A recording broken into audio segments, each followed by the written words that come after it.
tout sens. Bonjour, bienvenue à l'Église diocésaine. Je m'appelle Jean-Paul Jolicoeur, JP, et je suis prêtre dans le diocèse de Sault-Sainte-Marie. Aujourd'hui, nous sommes rassemblés en ce 22e jour du mois de juin 2019 pour une occasion et pour une fête bien spéciale. C'est un jour de tristesse, mais aussi un jour de joie. Puis, on va essayer au long de cette émission aujourd'hui de vous expliquer un peu ce qu'il y en est. Puis, aujourd'hui, je suis rassemblé avec 6 personnes qui nous viennent de la communauté des filles de la sagesse. Puis simplement pour enlever notre stress, là, on va chanter un petit chant ensemble, d'accord? Que tes œuvres sont belles, que tes œuvres sont grandes, Seigneur, Seigneur, tu nous combles de joie. Que tes œuvres sont belles, que tes œuvres sont grandes, Seigneur, Seigneur, tu nous combles de joie. C'est beau. Merci beaucoup.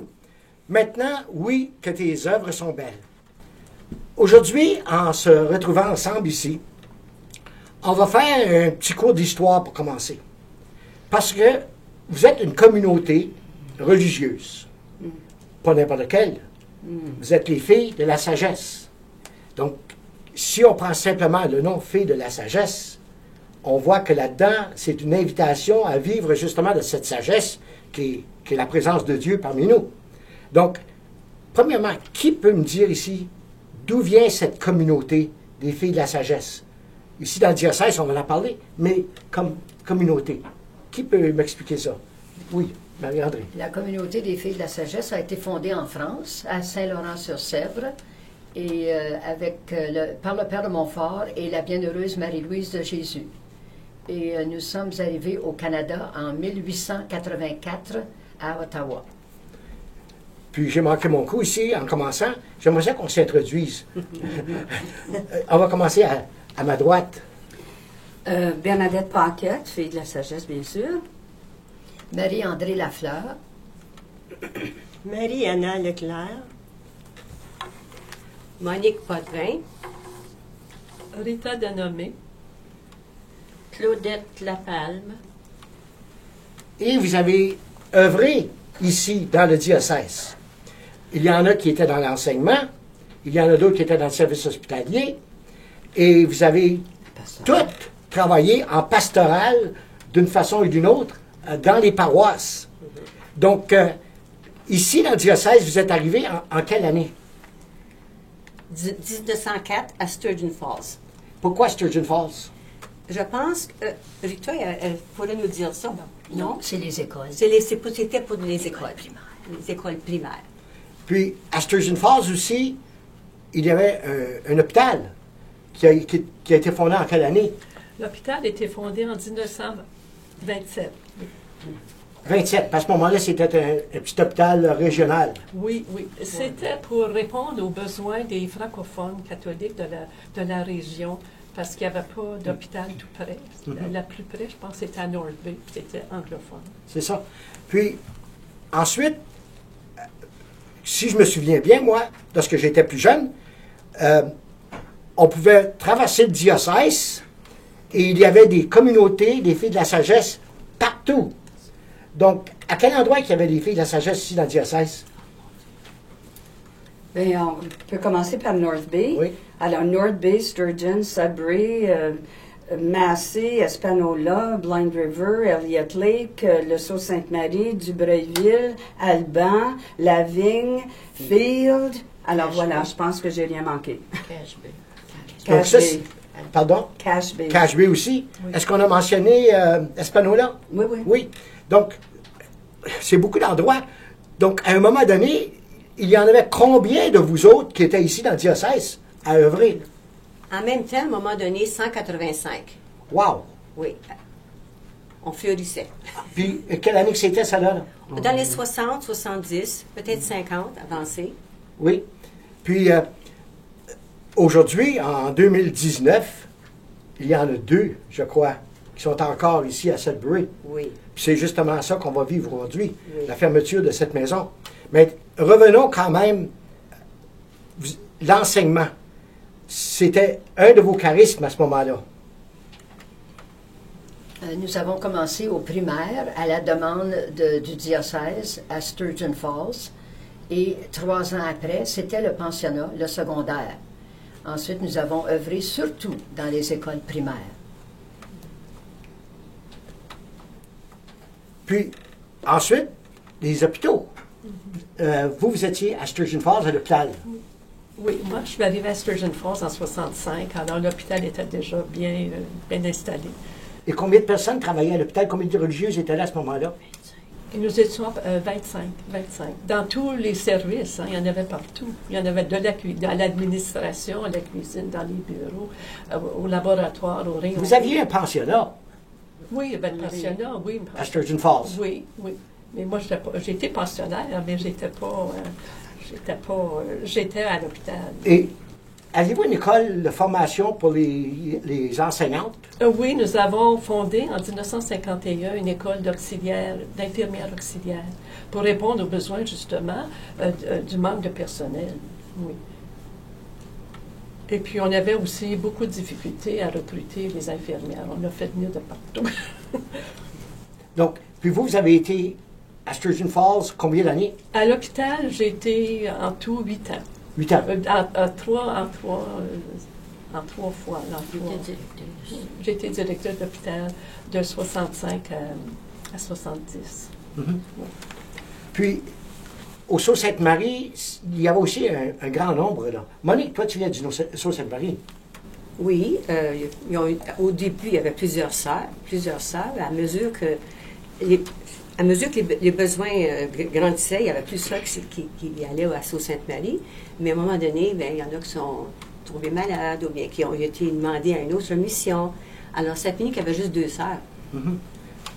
Maintenant, lorsque vous êtes arrivé ici dans le diocèse, en 1904, fondé l'hôpital en 1924, 27 à Sturgeon Falls.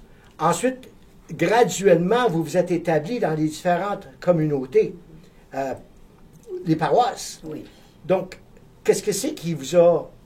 Comment vous êtes abouti dans ces communautés-là? Je ne sais pas si j'ai bien saisi, mais la paroisse, le curé qui était à Blind River a vu comment est-ce que ça fonctionnait si bien à Sturgeon. Alors, il a demandé à la supérieure provinciale, lui a écrit, mais il y avait une correspondance avec la France pour demander des filles de la sagesse à Blind River pour répondre aux besoins des francophones à Blind River, mais au fond, c'était vraiment bilingue. Alors, la paroisse de Blind River a été fondée en 1898. Non, Blind River, OK, oui, excuse. la paroisse de Blind River a 100... Voyons là. En tout cas, 102 18, ans. on a fêté le 100e Oui. en 98. Alors, C'est ça. on a été fondé en 1898.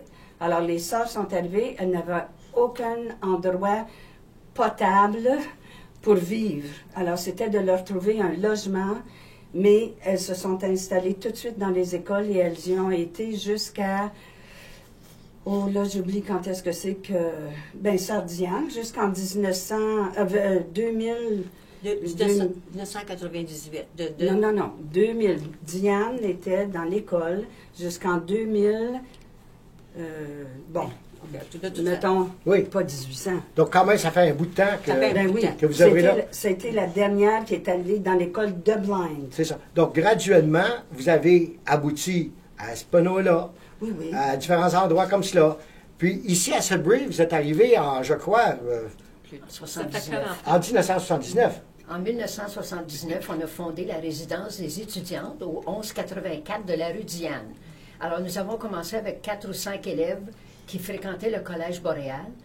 Nous sommes, je pense que nous avons admis jusqu'à 7 filles, pas tellement plus.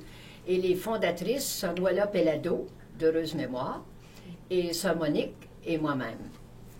Puis, ça, c'était pour accueillir les étudiantes qui envisageaient la possibilité peut-être d'entrer en communauté, mais quand même qui faisaient les études à l'extérieur, Absolument. dans le milieu du monde. Absolument. Et maintenant, vous êtes une communauté qui est répandue pas mal partout à travers le monde.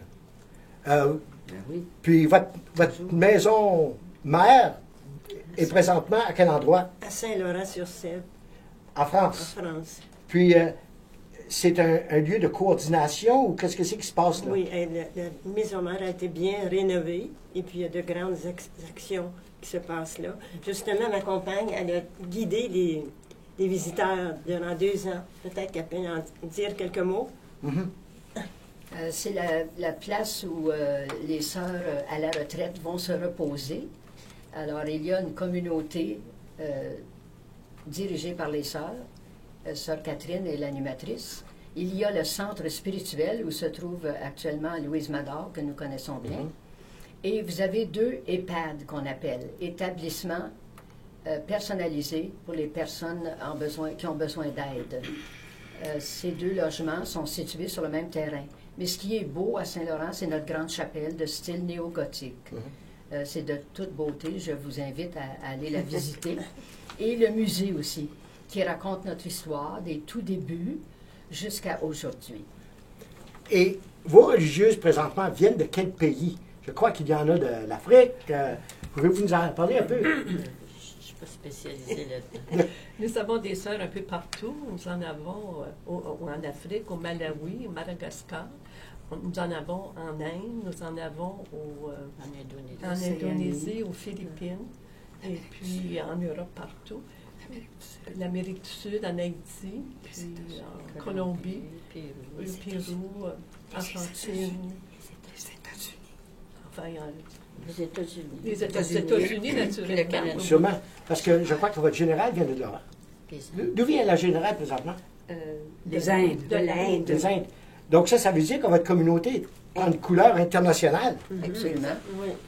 Actuellement, dans toute la congrégation, on fait ce qu'on appelle une reconfiguration.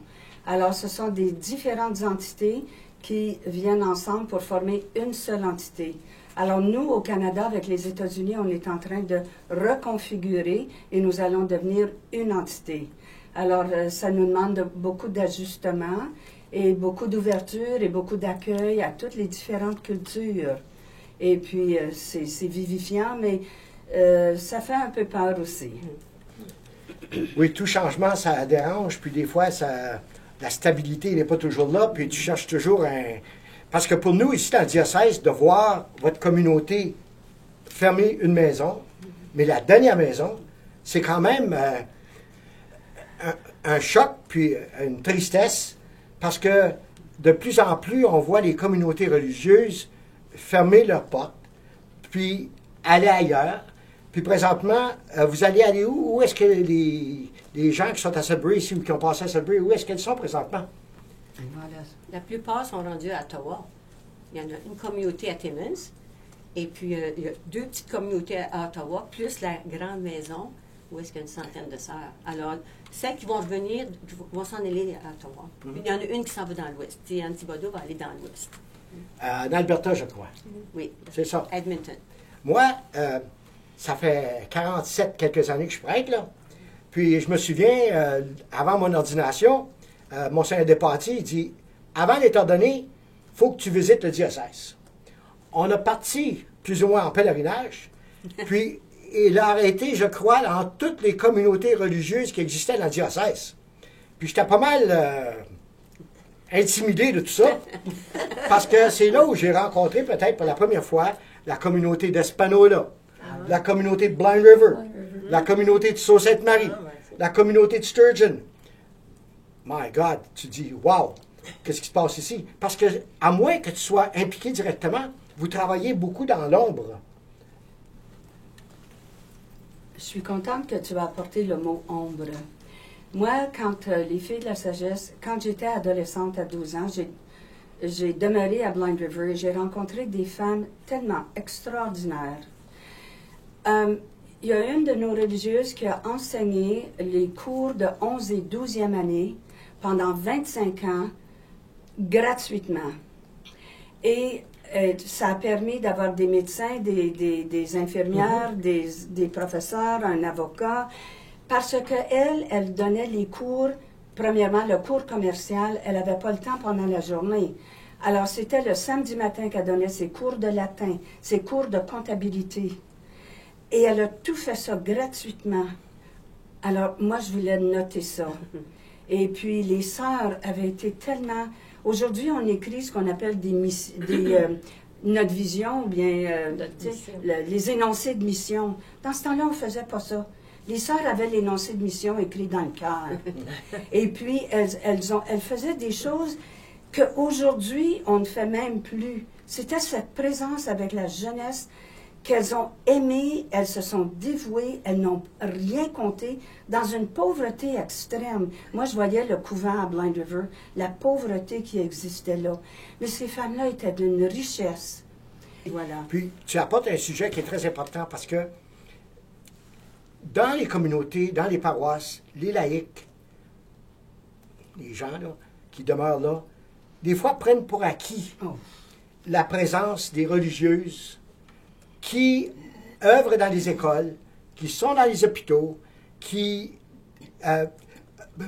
sont là pour des différents services dans les communautés, avec les jeunes, dans la liturgie, dans les célébrations, dans les services de bénévolat.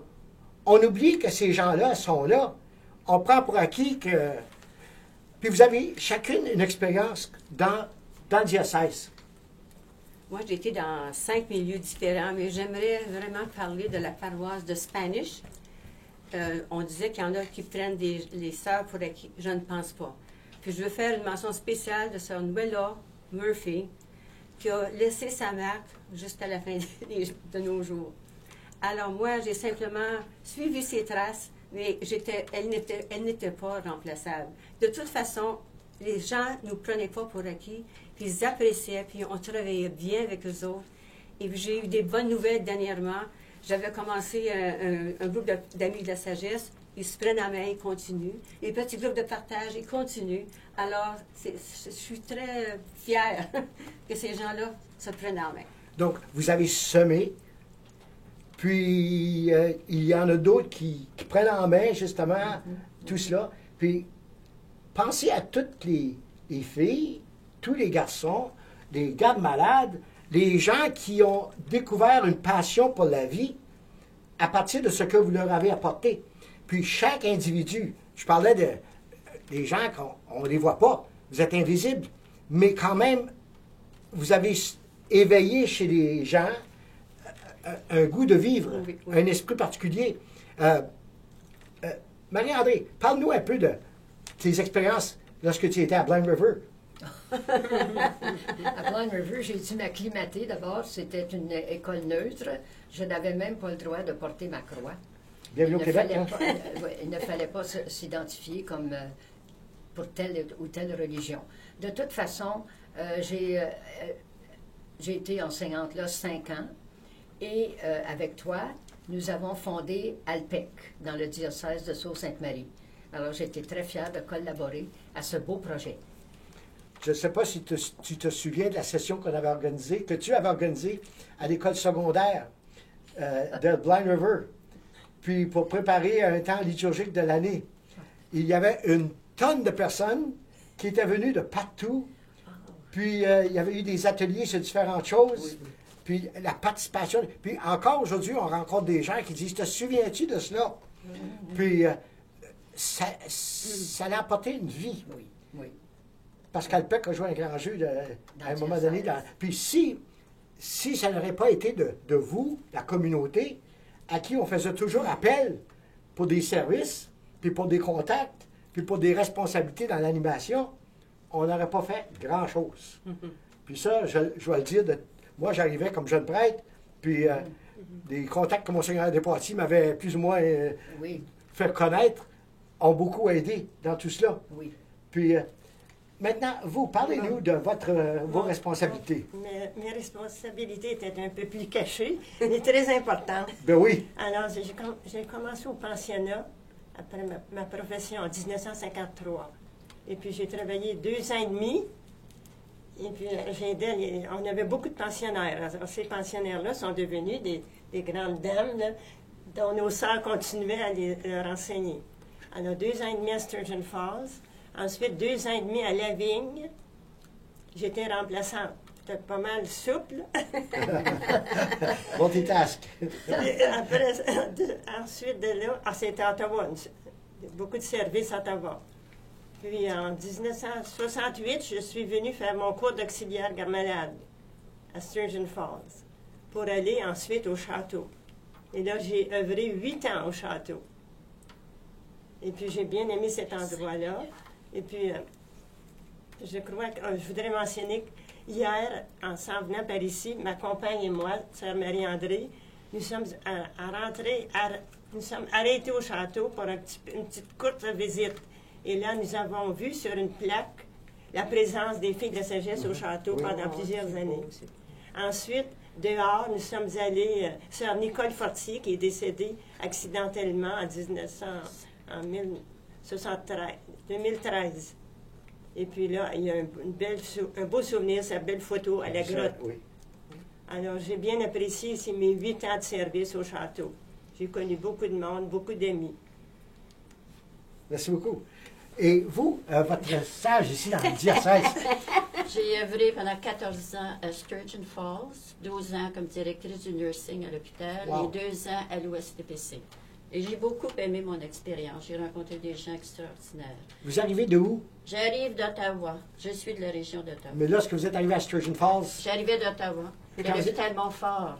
oui, Et je trouvais que je jouais à la garde-malade à Sturgeon, parce qu'à Montfort, on était très, très occupés.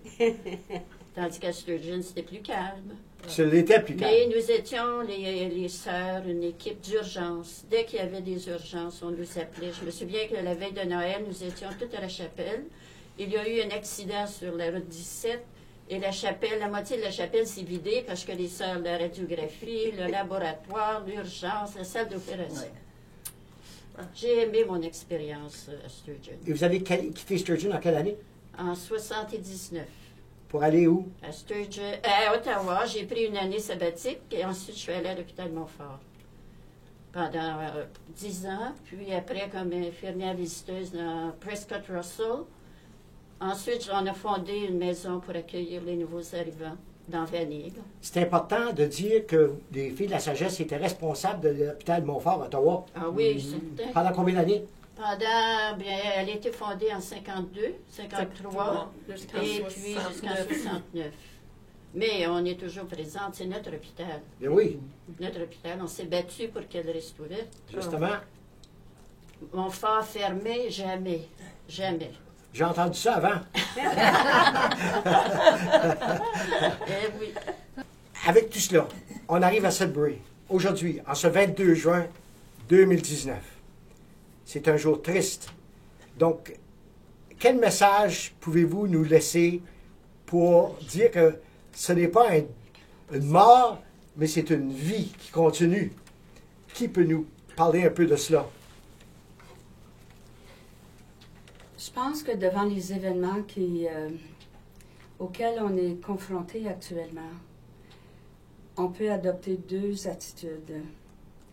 Le défaitisme, parce que Oui. on diminue et puis il semblerait qu'on est plus productive. Mais il y a un temps dans la vie où on arrête de produire, mais on tombe dans une autre attitude qui est beaucoup plus profonde et qui ressemble beaucoup plus à la sagesse et à notre spiritualité. Ça, c'est la gratitude. Moi, je regarde je connais pas toute la situation de toutes les filles de la sagesse, c'est sûr, mais je regarde ce chapelet de filles de la sagesse le long de la 17, puis je suis remplie de gratitude pour le service, les vies qui ont été données dans le diocèse pour que la vie surgisse. Puis c'est ce contact avec les laïcs. C'est correct qu'on se nourrisse à l'intérieur de notre propre communauté, mais le contact avec des familles, moi, ça m'a alimenté. Tu sais, des vraies familles, des papas, des mamans, des enfants. Et moi, j'ai juste une gratitude infinie pour ce Dieu qui nous a permis de vivre ce que nous avons à vivre et révéler cette sagesse qui est toujours penchée sur une humanité qui a besoin. Et c'est pour ça que j'aime ma communauté. Puis il faut dire que chacune de votre communauté qui a servi dans le diocèse, c'est une vie qui a été appelée par Dieu Oui. à se consacrer au service des autres. Et chacune de vous, vous avez votre histoire et vous avez votre façon d'exprimer comment Dieu vous a ramassé et vous a porté pour que vous puissiez aujourd'hui apporter toute cette semence dans le diocèse. Et comme on disait tout à l'heure, ce que vous avez semé, les gens maintenant doivent le prendre en main, puis aller plus loin avec tout cela. Moi, c'est un sentiment de grande fierté d'avoir pu contribuer à mon humble façon dans différents milieux. Mais c'est en réfléchissant sur les 1150 sœurs qui ont passé par le diocèse, il fallait être habité par un feu sacré, qui dure encore. C'est ça. Donc, je veux sincèrement vous remercier pour ce que vous êtes, ce que vous avez apporté dans notre diocèse, mais je suis certain que vous continuez à vivre dans le cœur d'une multitude de personnes. En terminant, je veux remercier David Sirois qui est au contrôle aujourd'hui et aussi M. Guy qui produit cette émission, mais surtout Monseigneur Marcel Danfous qui tenait qu'aujourd'hui, on se retrouve ensemble pour célébrer la communauté qui a donné tellement au diocèse, puis pas une communauté qui nous laisse, mais une communauté qui, d'une certaine façon, va continuer à nous seconder dans notre vie diocésaine. Donc, je vous remercie beaucoup d'avoir été à l'écoute et à la semaine prochaine. Au revoir. Merci beaucoup.